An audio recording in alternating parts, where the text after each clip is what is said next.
সুপ্রিয় দর্শক, আজকে আমাদের মাঝে উপস্থিত রয়েছেন সঙ্গীত শিল্পী শাহিনা লতা। শুভ সকাল আপু, কেমন আছেন? শুভ সকাল, আলহামদুলিল্লাহ খুব ভালো আছি। আপু, আমরা জানি যে আপনি ছোটবেলা থেকেই গান করছেন, খুব ছোটবেলা থেকেই গানের সাথে আপনার পথ চলা, ভালোবাসা, ভালো লাগা। সো ছোটবেলা থেকে যখন গান শুনতেন, কোন ধরনের গান শুনতেন এবং তারপরের পথ চলাটা কেমন ছিল? খুব ছোট থেকেই আমার গানের প্রতি, নাচের প্রতি একটা আলাদা একটা মানে একটা ঝোঁক ছিল যে সবসময় নিজে নিজে মানে যখন আমি ক্লাস 1-2-তে পড়ি তখন থেকেই একা একা গান করি। তো আমি আমার যে প্রাইমারি স্কুল, তো সেখানে আমার স্যার ম্যামরা আমার গান ভীষণ ভালোবাসতো। প্রতি সপ্তাহে বৃহস্পতিবার যে দিনটা পড়তো, হাফ স্কুল হইতো, দেন আমার গান শোনার জন্য সবাই মানে একটা টাইম রাখতো। সো সেখান থেকে গাইতে গাইতে গাইতে স্যাররা আমাকে ভীষণ দোয়া দিত, ভালোবাসতো যে তুমি ভালো গাও, সামনে তুমি গানটা ধরে রেখো, ভবিষ্যতে ভালো কিছু করতে পারবে। তো চলছে আর কি, সেখান থেকেই উৎসাহ এবং গান করতে করতেই এ পর্যন্ত আসা। আচ্ছা, পরবর্তীতে কোথাও শেখা হয়েছে কিনা? আমার অনেক ওস্তাদ আছে, আমি অনেকের কাছেই আমার শেখা হচ্ছে। আমার বেলাল স্যার, বুলবুল স্যার, আরও কিছু সংগঠনের সাথেও ছিলাম, বিহঙ্গ শিল্প গোষ্ঠী। দেন আধুনিকিতে একটা ব্যান্ড ছিল বন্ধন ক্লাব, সেখানেও আমি প্রতিদিন যেতাম প্র্যাকটিস করার জন্য। এবং রাজশাহীতে কাজী মন্টু স্যারের কাছেও শেখা, অনেক কারো কাছেই শেখা। আচ্ছা, সো গানের সাথে পথ চলার পরে এখন কি মনে হয় গান আপনার জীবনে কতটা প্রভাব ফেলেছে? কোন জায়গাতে তাকে জায়গা দিব এটা জানা নাই, কিন্তু গানের জন্য ভালো থাকি, গানের জন্য নিজেকে আলাদাভাবে প্রেজেন্ট করতে পারি, সবার কাছে আলাদা একটা পরিচয় দিতে পারি। ইভেন দিন শেষে যখন গান করি খুব ভালো থাকতে পারি, মনটা ভালো থাকে। বাহ, আমরা আরও আলোচনা করব, কিন্তু তার আগে একটি গান শুনে নিতে চাই। কোন গানটি শোনাবেন? অবশ্যই, আমি যেহেতু আধুনিক করি, আমি সব টাইপসের গানই করি। আচ্ছা, তো প্রথমে একটা আধুনিকই করছি, আপনাকে দেখে আমার ভীষণভাবে একটা গান করতে ইচ্ছে করছে। আচ্ছা, আমার ভীষণ প্রিয় সেই গানটি গাচ্ছি। নিজেকে আমি ভুলতে পারি, তোমাকে যাবে না ভোলা, তুমি মোর জীবনে ভাবনা, হৃদয়ে সুখের দোলা। নিজেকে আমি ভুলতে পারি, তোমাকে যাবে না ভোলা, তুমি মোর জীবনে ভাবনা, হৃদয়ে সুখের দোলা। বাহ, চমৎকার, ধন্যবাদ। স্পেশালি আমার আরো বেশি ভালো লেগেছে কারণ আমার নামে গানটি রয়েছে ভাবনা। So thank you so much আপু। ওয়েলকাম আপু। আপনি বলছিলেন আপনি আধুনিক ধরনের গান গাইতে বেশি ভালোবাসেন, এছাড়া আর কোন কোন ঘরানার গান আপনাকে টানে?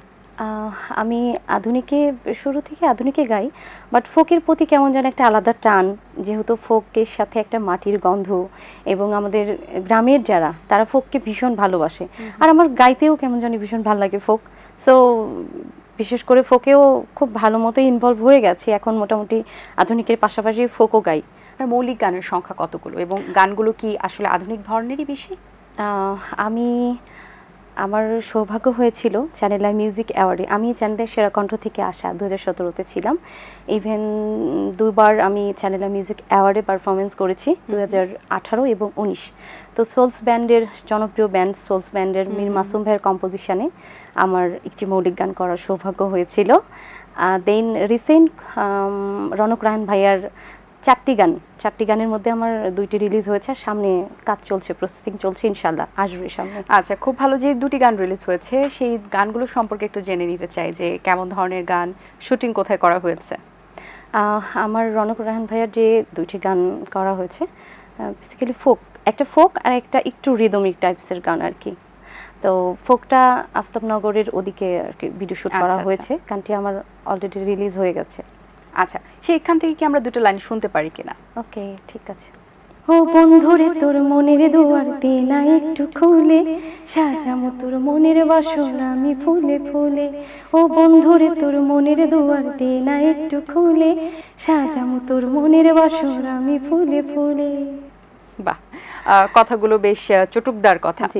আচ্ছা, আপনি বলছিলেন আপনি খুব ছোটবেলা থেকে গান করেছেন এবং গানের সাথে পথ চলাটা দীর্ঘদিনেরই বলা যেতে পারে। তারপর আপনার মৌলিক গানের সংখ্যা এত কম কেন? এটা হচ্ছে আমার নিজেরই দোষের কারণ। তার কারণ হচ্ছে আমি পড়াশোনা পারপাস রাজশাহীতে থাকতাম। রাজশাহীতে পড়াশোনাটা কন্টিনিউ করার জন্য আমি ঢাকাতে আসলে সেটেল হতে পারি নাই। সো গান নিয়ে যে আমি খুব বেশি একটু মানে সময় দিব বা মানে একটু এদিকে বেশি টাইম দেবো, এটা আমি আসলে করে উঠতে পারি নাই। জাস্ট হয়তো টিভি শো বা রেকর্ডিং যখন মানে হতো, আসতাম, এসে করে আবার চলে যেতাম। বাট স্টে করলে হয়তো এতদিন আমি আরো অনেক গান করতে পারতাম। সুযোগে হয়ে ওঠে নাই আমার পড়াশোনার জন্য। কিসে পড়াশোনা করেছেন? আমি রিসেন্ট কমপ্লিট করলাম রাজশাহী নর্থ বেঙ্গল ইন্টারন্যাশনাল ইউনিভার্সিটিতে ইংলিশ অনার্স এবং মাস্টার্স কমপ্লিট করেছি। আচ্ছা, খুব ভালো। স্টেজ শো তো প্রচুর করা হয়, ভীষণ। সো স্টেজ শো এনজয়ও করেন যতদূর মনে হয় আমার। আমাদের শিল্পীদের মানে খুবই ভালো লাগার একটা জায়গা হচ্ছে স্টেজ, যেখানে আমরা খুব ভালো থাকি, আমাদের সামনে অনেক অডিয়েন্স থাকে, তারা আমাদেরকে অনেক ভালোবাসা দেয়, তাদের সাথে একটা আদান প্রদান, কথার যে আদান প্রদান, মানে সবকিছু মিলিয়ে স্টেজে একটা আর্টিস্ট, স্টেজটা আসলে খুব অন্যরকম একটা ভালো লাগার জায়গা। রাইট। এখন তো ঢাকায় এসেছেন, ঢাকায় গানকে নিয়ে কাজ করছেন, গানের সাথে কাজ করে এবং গানকে নতুনভাবে রিপ্রেজেন্ট করার চেষ্টা করছেন দর্শকদের মাঝে। সো রাজশাহীর মেয়ে যখন রাজশাহীতে যায় স্টেজ শো করতে স্পেশালি, তখন ওই অনুভূতিটা কেমন কাজ করে আসলে? এটা তো আসলে একটা অন্যরকম ভালো লাগা, নিজের জায়গাতে নিজের মিউজিশিয়ান যাদের হাতে ধরে হাতে কলমে শিখে যাদের সাথে কাজ করে একটা পর্যায়ে আসছি, সেখান থেকে নিজের সেই জন্মস্থানে গান করার যে একটা আলাদা ব্যাপার, সবাই একটু আলাদাভাবে দেখে, আলাদা একটা ভালোবাসা জানাই বা কমেন্ট করে, এইগুলো অনেক ভালো লাগার একটা বিষয়, খুব ভালো লাগে, ভীষণ এনজয় করি। আচ্ছা, এবার আপনার কণ্ঠে একটা ফোক সঙ্গীত শুনিয়ে দিতে চাই, তারপর বাকি আলোচনা। অবশ্যই। একটা গান আমি অনেক অনেক গেয়েছি, এখনো গাই, তো দিলরুমা ম্যামের একটা গান খুবই জনপ্রিয়, আমি জনপ্রিয় গানগুলো লিস্টে রেখেছি, গাইছি।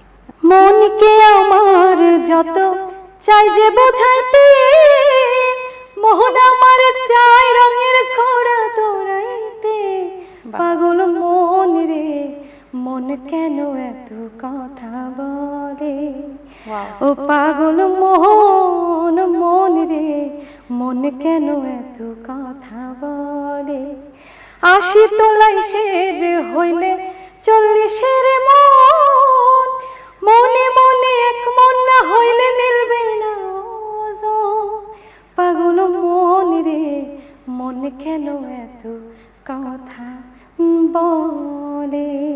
বাহ বাহ বাহ, চমৎকার চমৎকার, খুব সুন্দরভাবে গেয়েছেন আপু, ধন্যবাদ আপনাকে। Thank you. আচ্ছা, এখন তো গানের বেশ কম্পিটিশন আমরা দেখতে পাচ্ছি, অনেক সিঙ্গার আসছে, গান আসছে, সেই জায়গা থেকে এই যে মৌলিক গানের সংখ্যা এত কম এবং হয়তোবা একটু লেট করে হয়তোবা নিজের জায়গাটা বুঝতে পেরেছেন যে গানের সাথে আমার যাওয়াটা উচিত বা গানকে সময় দেওয়া উচিত, কি মনে হয় যে কতটুকু ব্যালেন্স করতে পারবেন এখন? ইনশাল্লাহ এখন অনেক কাজের অফার পাচ্ছি, মানে চলছে কাজ, ইনশাল্লাহ পেরে উঠবো। এখন তো একদমই ফ্রি, চিন্তা করছি যে টোটাল সময়টা আমি আমার গানে দিব, কারণ গানকে অনেক ভালোবাসি, ফিউচারে গান করতে চাই, ভালো ভালো কিছু গান উপহার দিতে চাই। আচ্ছা, যখন গানের অফার আসে তখন কোন জিনিসগুলো বেশি মাথায় রেখে কাজগুলো হাতে নেওয়া হয়? সব সময় আসলে তো সব শিল্পীরাই হয়তো চিন্তা করে যে একটা ভালো মনের গান, একটা ভালো কথার গান, একটা ভালো সুরের গান, সো সেক্ষেত্রে একটু বেছেই আর কি করা হয়। যেহেতু এখন আমরা অনেক সময় দেখি যে ডুয়েট গানের কিন্তু একটা খুব ট্রেন্ডি একটা সময় গেছে এবং এখন আবার একটু কিছুটা কম হচ্ছে, কারণ এখন female singer mail singer difference ওয়েতে বেশি কাজ করে এবং আমরা শুধু নাটক সিনেমাতেই কিন্তু ডুয়েটগুলো দেখতে পারি। সো তারপর আমরা মিউজিক ভিডিওতে এখন দেখতে পাচ্ছি। সো যদি ডুয়েট গান করার সুযোগ হয়, কোন শিল্পীর সাথে গান গাইতে চাইবেন আপনি? পছন্দের তালিকায় তো অনেকেই আছেন, এখন যেমন আমাদের আকাশ ভাইয়া সবার অনেক পছন্দের, অনেক প্রিয়, ইচ্ছা আছে, তার সাথে কথা হয়েছে, ইনশাআল্লাহ সামনে কাজ করব তার সাথে। শাহিনা লতা নিজেকে ১০-১৫ বছর পরে কোন জায়গায় দেখতে চাইবেন? আমি আমার কাজটুকু করে যাব, বাকিটা ভাগ্যের ব্যাপার, এটা তো আমি বলতে পারছি না যে আসলে আমি কোন জায়গায় যাব, বাট আমি আমার আপ্রাণ চেষ্টা করে যাব একটা ভালো জায়গায় দাঁড়ানোর জন্য। আচ্ছা, আধুনিক গান শুনলাম, ফোক গান শুনলাম, আপনার মৌলিক গানও শুনে ফেলেছি, আরেকটি গানের রিকোয়েস্ট রয়েছে, কোন গানটি শোনাবেন? টুকটাক ব্যান্ডের গানও করি আমি, সব টাইপসের গানই করি, এটাকে বলেছি, তাহলে একটা ব্যান্ডের গানও হয়ে যাক আর কি, যেহেতু স্কোপ পেয়েছি। অবশ্যই। নিরালা একা একা এলোমেলো ভাবনা, কত কথা বলে যায় শুধু তার সাথে, এই যেন কল্পনা মিলন মোহনা, এই যেন কল্পনা মিলন মোহনা, রঙিন চাদর বোনা এই এমন বিনিময়, কিছু শুভ সূচনা এই এমন পরিচয়, অনুমতি প্রার্থনা সবই নয় নিবেদন, কিছুই যে লাগে না নিজেরই অজান্তে, হৃদয়ের অনন্তে কিছু কথা ভালো লাগা করে যাই রচনা, এই এমন পরিচয়, কিছু শুভ সূচনা। বাহ, অসাধারণ, ধন্যবাদ আপনাকে। আপনার গানের গায়কি দেখে বোঝা যায় আসলে যে আপনি প্র্যাকটিসের মধ্যে থাকেন। সো গানের প্র্যাকটিসটা কখন করা হয় এবং কিভাবে করা হয়? বাসা ছেড়ে যখন পড়াশোনার পারপাস রাজশাহীতে থেকেছি, সেটা মানে টাইমটা মেনটেন করে যে প্র্যাকটিসটা করা, এটা আসলে হয়ে ওঠে নাই, যেটা সত্যি কথা। বাট ফোনে এখন আমাদের হাতে ফোন থাকা মানে গোটা বিশ্বই আমাদের হাতে, সব সিস্টেমই আমাদের হাতে। সো তানপুরাতে প্র্যাকটিস করতাম, আর এখন বাসায় থেকে এখন রেগুলার আগের মতোই প্র্যাকটিস করছি আর কি। আচ্ছা, অসংখ্য ধন্যবাদ লতা আপু আপনাকে। খুবই ভালো লেগেছে আপনার সাথে কথা বলে, চমৎকার কিছু গান শুনিয়েছেন। অনেক অনেক শুভকামনা রইল আপনার জন্য। নতুন নতুন কাজগুলো যেগুলো হাতে নিয়েছেন সেগুলো ভালোভাবে হোক, আমরা নতুন নতুন গান উপহার পাই। সবসময় ভালো থাকবেন, ধন্যবাদ। আপনাকে অনেক ধন্যবাদ। আমি অনেক ধন্যবাদ এবং কৃতজ্ঞতা জানাতে চাই এটিএন বাংলাকে, এত সুন্দর একটি প্রোগ্রামে। আমি ভীষণ চালাভার, সো আজকের এত সুন্দর একটি প্রোগ্রামে আসতে পেরে আর একটু বেশি ভালো লাগছে। শাহিদ চুমুকের প্রোগ্রামে অনেক ধন্যবাদ এটিএন বাংলার সবাইকে আমাকে এখানে আমন্ত্রণ করার জন্য। দর্শক, আশা করছি আজকের আয়োজন আপনাদের ভালো লেগেছে। আজ এই পর্যন্তই, দেখা হবে আগামী পর্বে নতুন কারোর সঙ্গে। সেই পর্যন্ত ভালো থাকুন, সুস্থ থাকুন এবং এটিএন বাংলার সাথেই থাকুন। আল্লাহ হাফেজ। দিন আসে দিন যায়, সময়টা চলে যায়, তবু আছি এই বেশ ভালো। জীবনটা রঙময়, যেভাবেই হওয়া চাই, নয় কভু সাদা কালো। এই আশাতে স্বপ্ন ভাসে, সুখ হাসে চোখে মুখে, চায়ের চুমুক